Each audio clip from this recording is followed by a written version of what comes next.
Hello everyone, so this is Edmond. Amindaros Channel, isang content creator at gumagawa ng mga tutorials katulad ng laptop, PC troubleshootings, mobile device troubleshootings at marami pang ibang klaseng tutorials na sinishare ko dito sa aking channel. At sa video ito ay pag-uusapan natin at i-guide ko kayo on how to send money from GCash wallet to GrabPay account. Kung hindi mo kabisado kung paano ba tap-upan yung GrabPay account mo, gamit lang yung ating GCash wallet, then ang video ito ay makakatulong sa iyo as your guide. Kaya wag na natin patagalin at start na natin. So ang next step ay kailangan mo lang i-open dito yung GCash app and then click mo lang. And dito naman sa paglagin ng ating GCash, so either gagamitin mo dito yung MPIN code mo or yung biometric. So since activated na yung ating biometric, so login with your biometric, scan lang natin yung ating fingerprint dito lang sa mobile screen para ma-access kaagad yung ating GCash account. Ayan, so ganun lang po kabilis talaga kapag ginagamit natin yung biometric. So dito lang sa ating GCash profile homepage at next step, then kailangan mo lang itap dito yung transfer and then click mo lang. So dito sa bank transfer and then bank transfer locally and internationally and then kailangan mo lang i-select dito yung local transfer. At dito lang sa bank transfer, para mabilis natin mahanap dito yung GrabPay. So dito lang sa search mga kaibigan, dito sa search bar, kailangan mo lang i-click yan and then i-type mo lang dito yung GrabPay. At once na-type mo dito yung GrabPay and then automatic naman na mag-a-appear kagad dito sa baba. And then next step, kailangan mo lang i-tap yan. At dito na tayo sa GrabPay and then bank transfer. So enter amount dito lang sa box, enter ka lang dito kung magkano yung amount na ita-transfer mo. So fill out lang natin.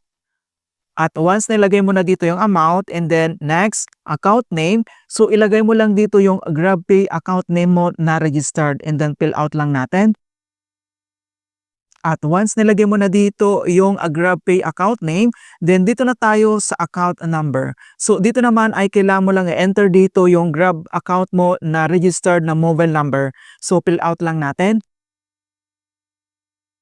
So dito sa pag-enter natin ng account number o yung registered na GrabPay account na mobile number natin, mag-start ka sa 0 mga kaibigan. Okay? So 11 digit yan.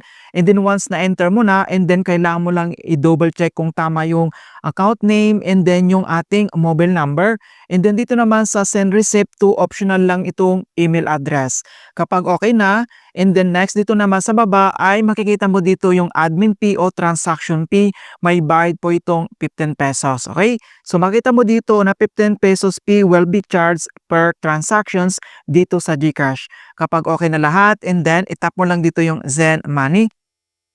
At dito na tayo sa bank transfer, yung confirmations. So GrabPay transfer to, ito yung account name natin, yung ating GrabPay account, yung mobile number, and then you're about to transfer yung amount and then yung kanyang transaction fee.